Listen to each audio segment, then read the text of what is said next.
Hey everybody, welcome back to Chortle Games. I'm Jake, and before you ask, I am filming in an airport. So I apologize for the random music you're hearing, the random noise, and we may even have a plane take off behind me and make some cool stuff. But I'm not alone. I'm here with Steven, as always, the Stream King. Hi Steven. Say hi to everybody. Hey. Hey, that would be cool if a plane flew behind you. Wouldn't it though? Like right here. Do wonders to your audio probably. I'm telling you, this is we've peaked here. We'll never have a cooler background for our podcast than right now. So all I need is just a plane to fly by in the background and not make any noise. But anyway, I apologize because I'm sure my audio is going to be really weird for this podcast. But that's okay because this isn't normal. But what is normal is Chortle Cast, which we do every Friday at 12 o'clock Central Time, where we talk about video games, movies, TV shows, anime, whatever the heck we want to talk about. We've got a great show for you today. We're going to be talking a lot about Destiny 2 Forsaken expansion DLC deal that happened this week. We're going to be talking about some Anthem. I don't even know if I'd call it news, but they showed something new that didn't really show anything new, so there's that.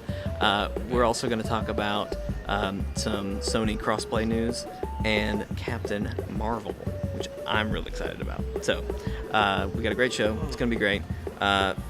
Let's dive right in to Destiny Forsaken. We did a live stream Tuesday where we played through we streamed for about 3 hours. We probably played 2.5 hours worth of campaign.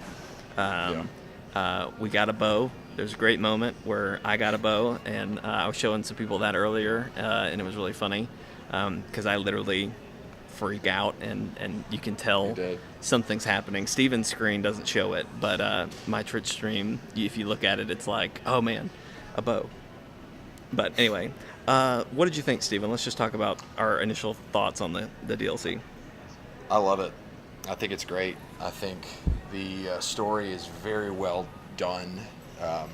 The story, it's a revenge story, but its execution is probably the best they've executed a story so far, because the dialogue's really good, the writing's really good, everything just it's like an actually well executed story from Destiny, and we got that from the vanilla campaign a little bit, but this feels a lot more personal. Yeah, that's the core of it. Is it's so much more personal because it's Cade, and we all love Cade, and we all like Cade, and to see he's a fan favorite character, and to see how his story has to come to an end. I mean, we were all real emotional in some of the lines. His last words, which we won't spoil or anything, but it was a very emotional journey, and it got right into it. I mean, we were there at his death within, not even an hour. It was 30 minutes in. It was the first mission. Yeah. So, but what an awesome way to go. There are some great moments there. And what did you think of Nolan North doing the voice acting? I only noticed it in a couple places where I was like, that's a very Nathan Drake thing to have said and done. But overall, I thought it was pretty good. He did a good job, but I did notice that at parts he was a lot more Deadpool than he was Cade. The death scene was handled very well, and that was very Cade. Yeah, I didn't notice any difference there. But like the parts leading up to that, like let's go to prison. Yeah. Like that, just parts around there, and the dialogue felt very Deadpool-y, and I think the reason for that is because Nolan North voiced Deadpool in the video game, right? And he probably channeled trying a lot to of channel Deadpool. that, yeah. And so I'm hoping the thing here is that I'm hoping that Nathan Fillion injected a lot of Cade's personality. And so I'm hoping that because it didn't feel as much like Cade, right? And I like to believe that's because Nathan Fillion was crucial in making the character who he is. Exactly. But he did a good job, considering Nathan Fillion's a hard person to replace, and Nolan North did a pretty good job. Yeah. Let's talk about some of the story campaign is really good. There's a lot of cool set pieces, like the prison riot was an awesome. I mean, you and Brody and I, we were all just like, this is so cool. This is so cool. The whole time. And even the Tangled Shore, the reef, all that is a really, really cool area. The strikes there, or not the strikes, the public events that we did and some of the traveling around, it was a really, really cool area, and I liked being in it. But let's talk about what's the most important in this whole thing. The bows are amazing. I love the bow combat. It is so good. And I was afraid I was going to have to change my whole fight style, because I'm a very up front lines, close combat, punching people and then shooting them with a shotgun or a pistol or something at close range. And I was afraid my bow was just going to basically limit that, like I was no longer going to be able to do that. But it actually works really, really well in almost all situations, because it's basically a sniper rifle or a scout rifle, because you can shoot really far. There's a little bit of a drop arc, but not much. Like, you were doing some tests and it was blowing your mind just how straight it shot. But even in close combat, the bow that you get at the very beginning, what's it called? It's like Don't Look Back or something like that. No Turning Back. No Turning Back. Like that, I think. That one has explosive arrows, so when you shoot it, even if you miss, it's going to hit somebody, you know? So in close combat, I'm just like firing at the hip at people, and if I miss, it's still blowing somebody else up behind me. So I am never switching off. It's primary ammo. I'm not running out of bullets. It's great. I am a bow. In fact, right now I have 2 bows in my energy slot and in my kinetic slot. Don't be that guy. Well, part of it is they're the most powerful weapons that I have, so I'm trying to push my light level up, but I am partial to the bows. So anyway, they're good. Yeah. They're good. So you like them, Steven, as well? Yeah, I think they're great. I was worried that, you know, bows usually don't translate well to a bullet spongy type of game, but they do here, so that's good. The grind, though. That's moving on. That's the worst part, is how they've changed infusing up gear and trying to level up. Yeah. It's a nightmare now. It is. And here's where I guess where I'll talk about the negatives. So infusing and all that stuff, to my knowledge, has changed for everyone, even people that don't own Forsaken. So the guys over at Friendly Fire Games, our brother channel, they are playing Destiny 2 now because it was the free game of the month. And they're asking me, hey, Steven, how do you get Masterwork cores? And I'm just like, I don't know. Aside from you buy them from the Spider, that's it. And they have to have Forsaken to get them from the Spider. And so now to infuse, they're kind of screwed. I hadn't even thought about that, because Yeah. it's already a crapshoot talking to the Spider, because I only have like 200 legendary shards, and right now I have 80 because I burned through all of my legendary shards in this expansion. Because to infuse up, it takes legendary shards, masterwork cores, and planetary resources, which I'm not complaining about planetary resources anymore. I think if I can just, rotate to a different planet more frequently, that's not going to become an issue. But it's manageable. But to get a master core, you have to pay 10 legendary shards, and then to do an infusion, that's like another 10 legendary shards. So that's 20 legendary shards. And plus, most masterwork cores, you need more than one, so it's 10 per core. Who knows how much you're going to actually have to spend, and that's for everything. Which it makes sense when you're doing when you're leveling up the masterwork part of any weapon, but why in just natural infusion? I don't get it. It has made it so much more difficult, and I really hope they change that sooner rather than later. Yeah.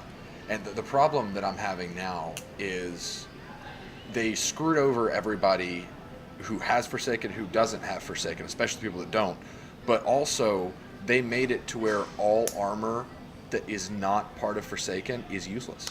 Yeah, so I was reading tips of 10 tips to get into Forsaken. And the very last tip was delete or vault all of your old armor.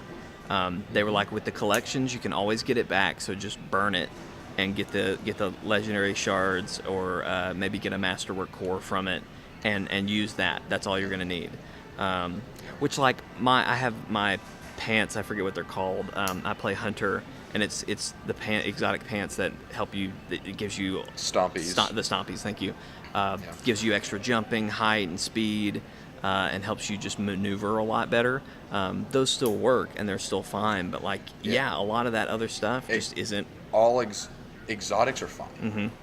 Mm-hmm. They made it to where they added the armor perks to exotics. Mm-hmm. So even old exotics.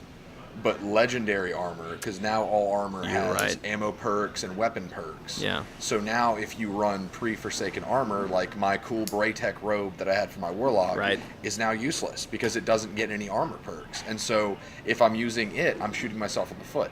And so I'm just wondering, I'm already at level 50, level 500 light. Already. 500? I'm at 500. Wow. 500 is the soft cap. That's where you're gonna start. You're really gonna start to struggle from there on. Yes, and so my thought was, why on earth did they make it where when I get to 500, what it should have been is that all of the planetary vendors, when you hit level 50, get a new inventory of the same armor, but with Forsaken stuff. Right. Because that's some cool armor. Right. And to not let us use it moving forward is just bogus. Yeah, that seems really weird. But, yeah. But all in all, good. And some other good things we haven't mentioned yet. The bounties. We ran a couple bounties last night, and or not last night. One day over lunch, and we did about 5 in an hour. That was really fun. I really enjoyed that. It was interesting trying to solve the puzzle of where they were going to be. But that was a really, I mean, as a side event to like, we're trying to get the flashpoint, we might as well get some bounties on a certain planet.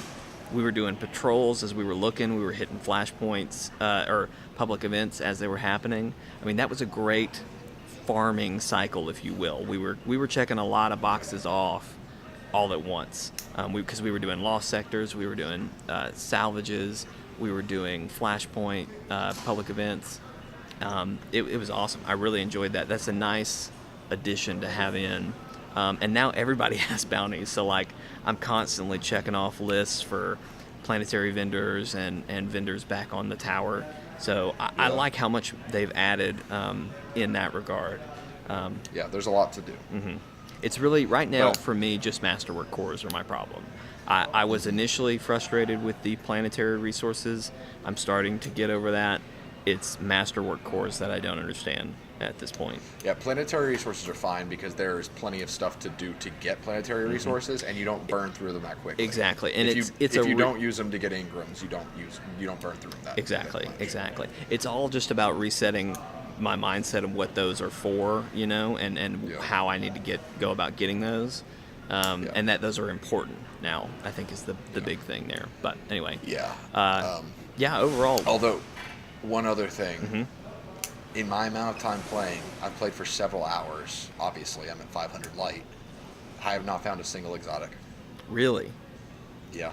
I feel like I've gotten unexotic, but I don't think it. No, you know what? Now that I'm thinking about it, I don't think I have.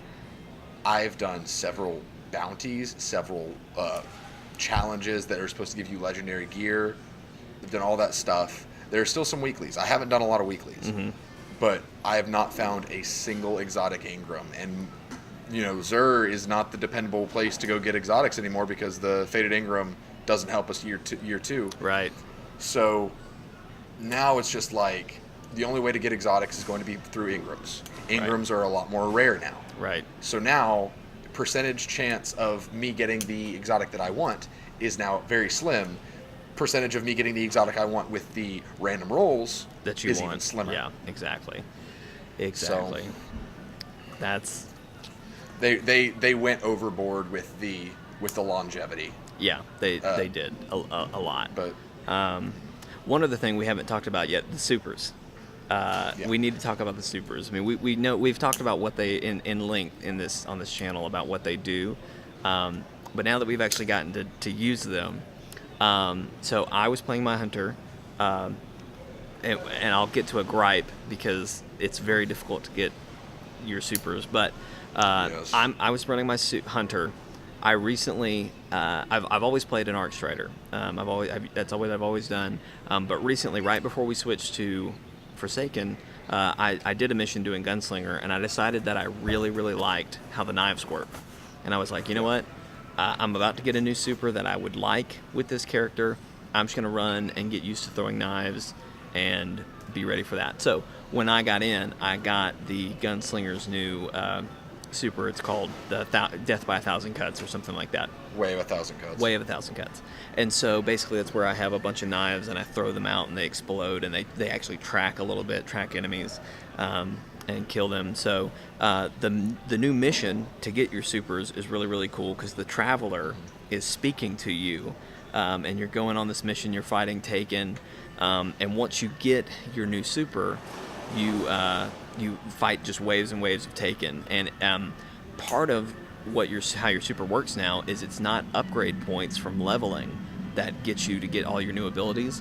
You have to actually get kills and use your super to level it up to get the 4 pieces of the tree.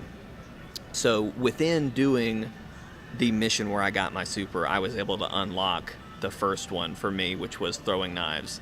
But then I've only played a little bit, like maybe 4 hours, 5 hours total. I still haven't unlocked the 3rd or 4th tier of that super. But I really like it. It plays well. I don't like the throwing knives in that form of the super, which is kind of hilarious because the whole reason I went that way was to have throwing knives. But that said, it's still good. Steven, though, I think you had probably... Well, you and Brody had a lot of fun with your supers. Brody went with the Titan. That's the new missile protocol. Missile protocol. Yeah. So he's the Titan, the Arc Titan that like shoots up and he flies and crashes down to a big explosion.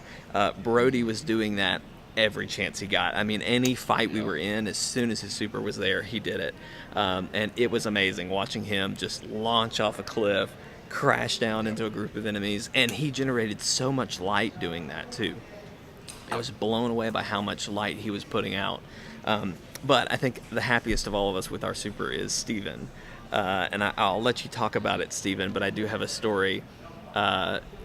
We were fighting, we were doing the not Flashpoint, but the public events on EDZ on Earth, and there was this Cabal excavation mission that happens in the Winding Cove, and Steven was like, do you guys want me to drop the well for the ship or for the boss? And Brody was like, drop it for the boss.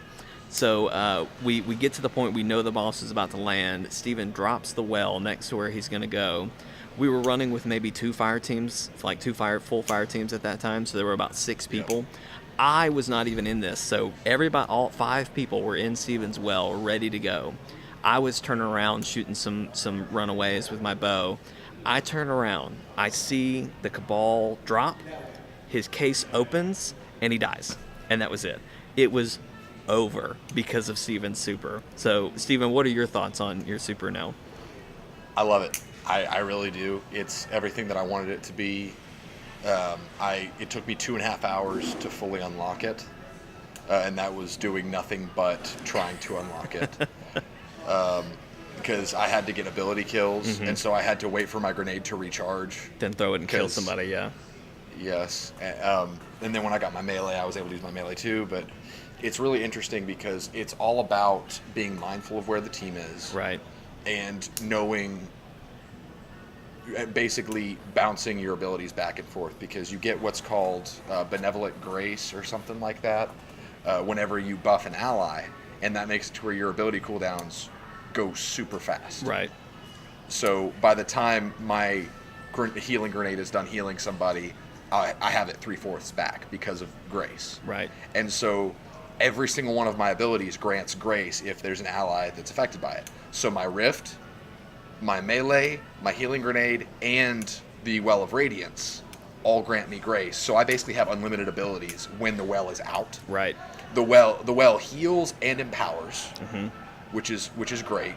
It doesn't stack on rifts. So one podcast you had this crazy theory about if I dropped a rift, got another rift, dropped it, if I could stack it all up, but it only negate the well of radiance negates all of the rifts. So that's a good and bad thing. And it's more of a good thing than it is a bad thing, because it's a bad thing only because I can't stack weapon damage. Right. But it's a good thing because that means that it counts as a rift. So any effect that says when rift, well applies as well. So I run the Lunafaction boots right now, until I get the Phoenix Protocol. And so now, on top of everything else, the well makes it to where we have unlimited ammo while we're within the well. That's awesome. So we don't have to reload either. Yeah. So that's cool. But it's ability-based gameplay where I'm always using abilities, and I love that. It's so cool. So I'm very happy with it. It's perfect. Another favorite moment from, and I knew this was going to be happening once you got it, but another favorite moment of mine was at some point Steven was just like, guys, I can't see your health bar, but I'm your healer, so if you need something, just call out. And I was kind of like, okay, yeah, whatever. But then we were in a lost sector, and I had been fighting this guy. You were trying to lead Brody in because he had been off somewhere else. So I was just kind of kiting this guy.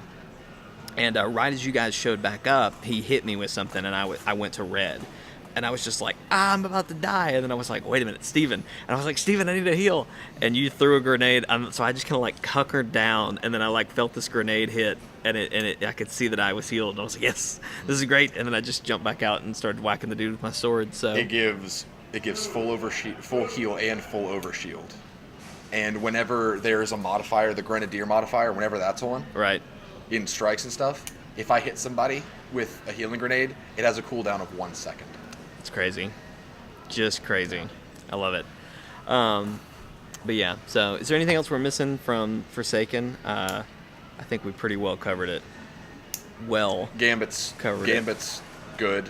Yeah, we've only played I've only played Gambit once or twice, but I really enjoyed what I did play, and it's surprisingly to me, you enjoyed a lot of what you played in that initial stream.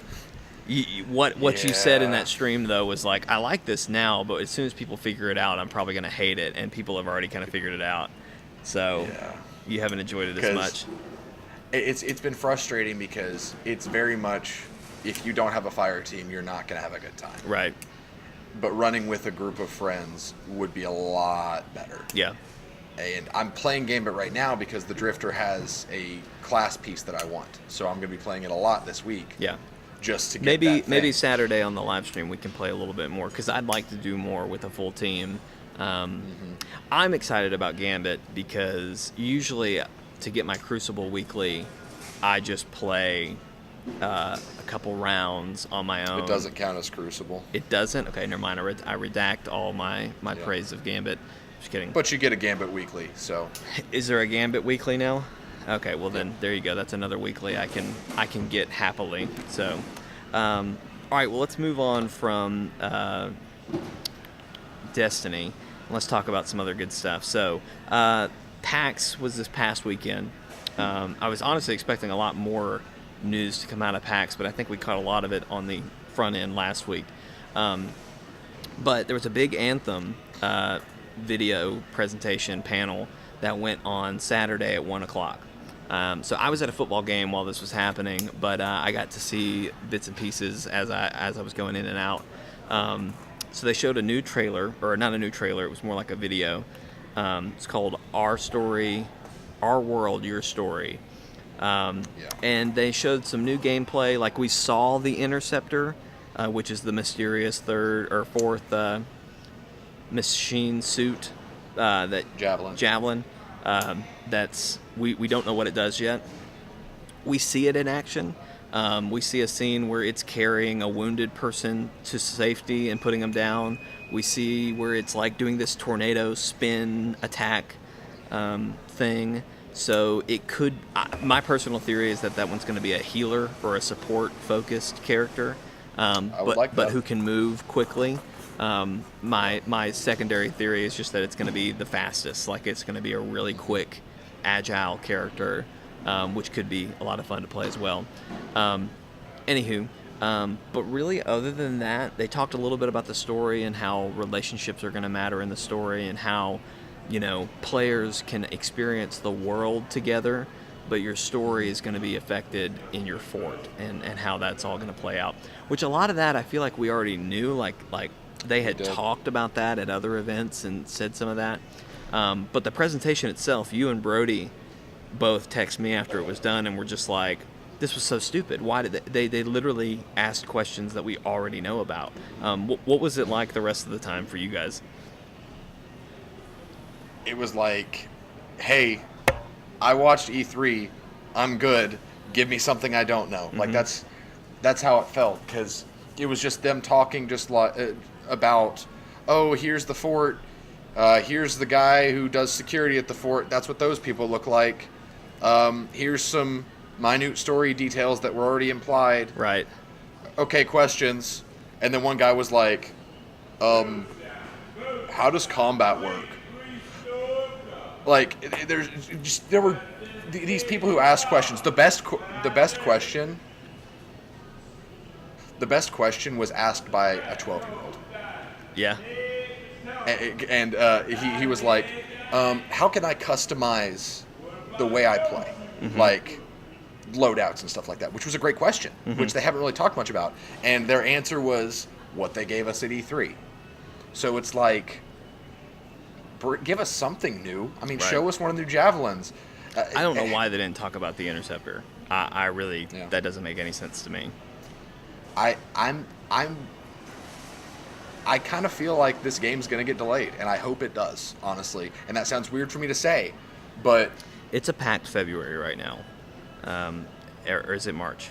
That's coming up. It's February. Yeah. February 22nd. It's a packed February, so I wouldn't mind seeing it pushed to March or April even. It's a packed February. I think it should go to May. Wow. Because if it's going to stand a chance against Division, and if Division's going to get be given a chance to survive on its own, those games need to separate by at least 2 months. Yeah. Wow. Well, anyway, so a little bit of kind of Anthem news, but we are very excited for Anthem. We're excited to play it and see how it does. Let's see. I'm trying to think. I usually have my phone to look at the news, but Steven is on my phone, so I can't look at it. What else did I say we were going to talk about, Steven? I've got it. Oh, I know what it was. Sony has come out and on the whole Fortnite debacle. So if you're unfamiliar, I guess it was around E3. It was at E3 that Nintendo announced Fortnite on Switch.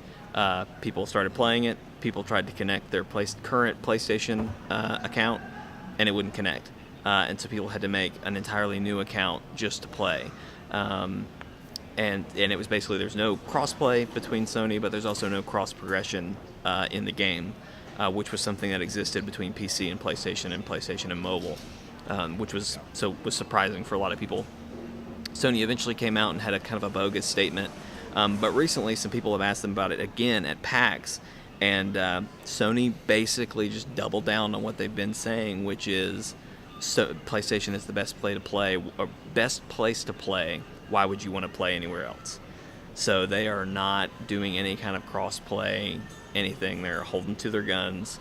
And I have two thoughts on this. Fine, PlayStation is the best place to play. I'm a PlayStation guy. I like PlayStation. Yep. What I'm frustrated about with the Fortnite debacle in general is the cross-progression. Obviously, it's possible. The power exists to say, hey, you're already paying for this battle pass. Here, just use it on whatever system you're playing on. And I don't know if that's something that Sony has to sign off on for that to work how it needs to work, or if that's something that Epic could take a stronger role in. It is. It's something. That is ultimately Epic. Well, I respect Sony for sticking to its no crossplay guns. I think we're pushing towards an age where that doesn't need to matter as much. But I respect that they want to stick to their guns there. I just wish Epic would get their act together with the cross play or cross progression system and make that work with Sony. Because all they would need to do is link the battle pass. I assume is linked to an email because you probably have to have an Epic account and all that. So Epic knows, hey, this person registered on PlayStation has purchased a battle pass. Let's give them the battle pass over here. It is 100% Epic's issue. Sony's not affiliated with that. So well, anyway, just kind of another factoid that came out of PAX. Again, it was fairly light in my opinion. But anyway, all right, let's get to some real exciting news. Captain Marvel, and Steven, I may need you to pull up that IGN article that I sent you to see who some of these characters were, because I'm going to blank. But I think it was Wednesday or Tuesday night. It must have been Tuesday. Tuesday night at like 11 o'clock, Brie Larson, who's playing Captain Marvel in the upcoming movie, puts out a tweet that's like, I'm bored. Hey, at Entertainment Weekly, you want to break the internet tomorrow? And basically people started retweeting it, and people were losing their minds like, oh man, we're about to get some Captain Marvel news. I was one of those people. I was really excited about it. I was expecting a trailer, but we got an official first look, so 10 photos showing the movie. We see a young Nick Fury. Samuel L. Jackson's been digitally de-aged. He looks great. It looks great too. He looks really, really good. His eye patch is missing, so I assume we'll see how he gets that eye patch in this story. But it also shows us our first look at the Skrull, which are these green alien characters in the Marvel Cinematic Universe who are known for their shape-shifting abilities. We see a first look at them. They actually look cool, which is pretty good, because those are kind of a gross goblin-like alien, but they actually look really, really cool. We see them in their green goodness, but then we also see their leader disguised as a human, and I forget the name of the actor who's playing that, but we see him in 2 different scenes. But we get Captain Marvel in her proper suit. She's in the red, blue, and gold. She's looking great. The suit looks awesome. It looks super high-tech. I really, really like how it looks. But we also see her in her green outfit as part of, I believe it's called Star Force. Star Force, yeah. So there's this great shot of her and Star Force. It's her and I think 4 other people. One of those people, I forget the character's name, but he's got like 2 swords on his back. He's the guy from Guardians of the Galaxy who captures Star-Lord, and he's like, who? Like, he's like, I'm Star-Lord, man, come on. That guy is part of Star Force with Captain Marvel. And then obviously Ronan the Accuser is going to be one of the main villains in the well, obviously the Skrull is going to be a part of it as well, but he may not be a villain in this, because the Star Force is a Kree faction. So that's where I'm getting at. So we see him. They're walking towards him, and then we also see who we think is Captain Marvel, but some people also think that it might be another guy named Atlas, I think is his name. They're wondering if Captain Marvel and Captain Atlas, if they're just gonna like mash the 2 characters together. Captain Marvel. Jude Law is playing Marvel. Yeah. And so we see him in Star Force as well. Yeah. So Captain Marvel in the comics is where she gets her powers from. I can't remember if it's he dies and passes on her powers or how that works. But in this, Jude Law is Captain Marvel, and she already has her powers. They've talked about how this is not your typical origin story. She's already established. Like, she's been part of Star Force. She has these incredible powers, and Jude Law is treating her more as a mentee, and he recognizes her abilities and wants to help her control them. But anyway, you brought up a great point, though, Steven, talking about how Ronan the Accuser may not be the bad guy. Star Force in the comics is mostly regarded as a villain team. And you would think it would be a hero team because Captain Marvel's on it. But it actually, in most cases, they're regarded as villains.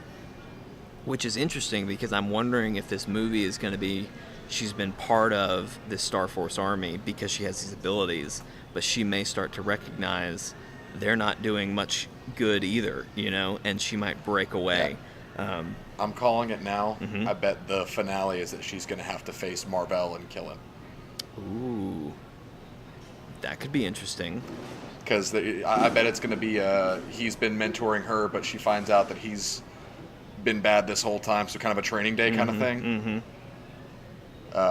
Because that would explain why the guy from Guardians of the Galaxy, ended up with Ronan. Right. Because the Kree are usually presented as villains, but sometimes they aren't. Right. But I feel like for this purpose, they kind of will be shown as maybe good guys at first, but then, oh wait, these guys are just as bad as the Skrull. Doubles crossers, yeah. Yeah. There's a lot going on in this movie. I mean, we got a young Nick Fury, and at this point, he's not the director. So he's a desk jockey. Exactly. So that's going to be really interesting to see how that all develops. But then we've got the Skrull, we've got the Kree, we've got all sort of stuff going on. It's going to be a lot happening in that movie. So I'm really, really excited. I hope we get a trailer within the month. I really, really hope we see something. I'm just glad she has the right suit. It looks great. I'm just excited to see more, honestly. Next story, probably the last story. Yeah. I'm wearing my Witcher shirt, in case no one noticed, because we got some exciting Witcher news this week. Henry Cavill, Netflix is doing a Witcher TV series. It's like an 8-part series, yeah, I think. They're kind of wanting to get in that mold of Game of Thrones, something along that line, but they're doing it with the Witcher series based on the books. And so they finally have their showrunner. Henry Cavill is going to play Geralt of Rivia in the show. So Henry Cavill, Superman. Cavill, sorry. I'm horrible with names. Of Superman, Man of Steel, Batman versus Superman. All that nine yard. He is playing him, so that's exciting. He's apparently a big video game junkie. There's a story about how he missed a call from a producer because he was playing World of Warcraft and was too focused on that. So, but he's apparently a big fan of the series. They've talked to there's interviews with him talking about how much he loves the game and how he'd love to be involved with the project with that story. So, and some people have done some side-by-side comparisons of him. I think we throw some white hair, some wrinkles, a scar on the eye. I think he could do pretty well. I like him as an actor, Mm-hmm. and he is built, and he's definitely got the physicality for it. Right. But he's just, in what I've seen, and maybe I just need to see Mission Impossible, right? Because I haven't seen Fallout yet. But he just seems like a little too much of a Boy Scout. Yeah. For Geralt. Geralt is really interesting. He's certainly not a Boy Scout, but he does have. Witchers are supposed to be neutral. They're supposed to be just pay me and let me roll. But Geralt has always been. Witchers are also emotionless.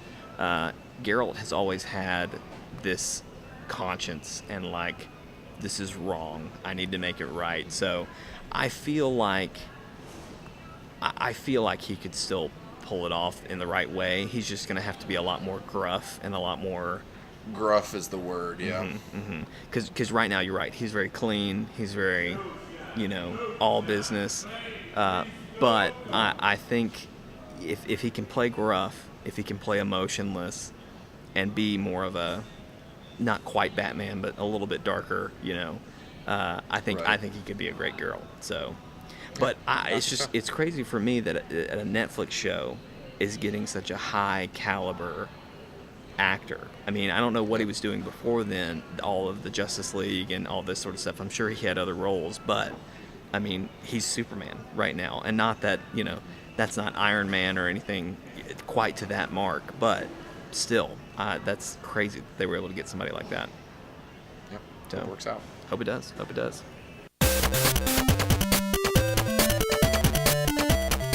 Well, hey everybody, thanks for joining us for this episode of Chortle Cast. We do hope you've enjoyed it. If you did, there's a couple things you can do to help us out. Number one, if you're watching this video on YouTube, you're already at ChortleGames.com, and you can leave a like on this video, share it with your friends, and you can also leave a comment and let us know what you like hearing us talk about, if you enjoyed the airport atmosphere, and just your general thoughts. If you're an audio listener, I'm sure you've loved this podcast because there's probably been all sorts of ambience noise. You can leave a review of this podcast. That really helps the findability of it. You can do that through iTunes. That's the best place to do it. You can also email us at ChortleCast@gmail.com. This is an interactive show, so if you have questions or news stories you want us to cover and talk about, you can send those there. You can also do that on our Discord, which you can find in the description of this video or podcast. There's a link to the Discord there. We have a channel specifically for podcast news stories, so you can go there, post those, post questions or topics you'd like to hear us discuss there as well. Last but not least, you can follow us on Twitter at Chortle Games, follow us on Facebook at Chortle Games, and hang out with us all the time. That's the best place to keep up with us because we post links to everything that happens as it's happening. So it's a lot of good stuff. Steven, thanks for being on and catching up. I'm glad that we've worked out a system where we can pretty much do the podcast anytime, anywhere. It's really good. Yeah. Some places better than others. Some places better than others, but we'll never have a cooler background. There was no planes that I saw, but, anyway. We got a great bunch of content coming for you the rest of this week. Steven actually last night played Spider-Man. As of this recording, we don't know about it because he hasn't actually touched it yet, but... Yeah. But he's going to be live streaming it this tonight, Friday. So be sure to hang out and tune into that. If you're a Destiny 2 player, we had a live stream either right before this podcast went up or right after. Steven is going to be showing us where Xur is and showing what his exotics are. Yeah. And all that stuff. So be sure to tune in for that, and check that if you haven't already. And then Saturday, Steven is going to be doing a solo live stream. He's got a couple games in mind. I might do a Twitter poll for that. Okay, Twitter poll for the first stream on Saturday. We do two live streams on Friday and 2 live streams on Saturday. This Friday, it's probably going to be just Spider-Man for 4 hours or so. So we're going to have a lot of Spider-Man. But then Saturday, Steven will do a solo stream for the first part for about 2 hours. And then the second half, we're going to be playing Forsaken. We're going to continue through the campaign and try to, probably we're going to beat it, I would think, Saturday. If not, we're probably going to come really close. So if you want to continue to see our reactions to that, you can watch that live stream on Saturday. On Monday, we're going to have a Let's Play of Spider-Man. If you're unfamiliar, my wife, Lee Allison, she is a huge Spider-Man fan. So I'm going to be playing, and she's going to be reacting along with me to the first couple minutes, probably first hour or so of Spider-Man. So you may have already seen it with Steven, but you're going to want to watch how cute Lee Allison is reacting to all the moments and wondering where Tom Holland is and all that good stuff. I'm sure it's going to be crazy. On Tuesday, we do Team Up Tuesday. That's where we play a co-op online game. We're going to be playing Destiny, Forsaken as well. Depending on if we've beaten the story, we may mix it up and do some strikes or something else. There's a lot of new content to show off, so we've got our hands full for a few weeks. But we'll be playing that. Wednesday is another Let's Play. It's me and Steven playing this game called Tricky Towers, which was a free PS Plus game a few months ago, maybe almost a year ago now. Brody and I played it once when we first started the channel, but Steven and I kind of did a rehash of that. It was very fun. Steven hated it, but it was very fun. I did. He hated it a whole lot. And then Thursday, Steven does a special podcast called Phantom Doctrine, which is an XCOM-like game, but with secret agents. So we have the Chortle Intelligence Agency. This is a really fun series that you can tune into because you can actually be a part of that series. Just tune in, join in the chat, and you'll get to find out how Steven can make you a character. You can join the agency and help go on missions. And when we beat the game, we'll see if you're still alive, because you may not be. Or you may have turned on us and gone to the evil team. That can happen. That can happen. So you never really know what's going to happen with that. And then Friday, we'll be back with another podcast at 12 o'clock Central Time. We'll be doing another Xur live stream, Where's Xur? And then we'll have 2 live streams on Friday and 2 live streams on Saturday. So a lot of content. Again, like I said, the best way to keep up with us is follow us on social media, Twitter at Chortle Games and Facebook at Chortle Games. We post links there. And then, of course, if you're not already subscribed to us on YouTube, that's another great way to keep up with us. So. And we're also doing a Q&A video. Yes. So we just hit 500 subs a few weeks ago, or I guess this past week. If you are interested, if you want to ask us a question, we're going to be doing a Q&A live stream next Friday. Yeah, one of our live streams for next Friday will be that. So if you want to jump in then, you can ask us live in the chat there. But if you send us your question early, we're going to be sure to answer that and make sure that's there. We may even do a special thing with that where we I don't know exactly what we're going to do yet. But anyway, send that question to chortlecast@gmail.com and just put that you want it in the 500 Q&A live stream, and we'll be doing that then. That's next Friday. So thank you for reminding me about that, Stephen. But yeah, so anyway, thank you guys for watching and listening.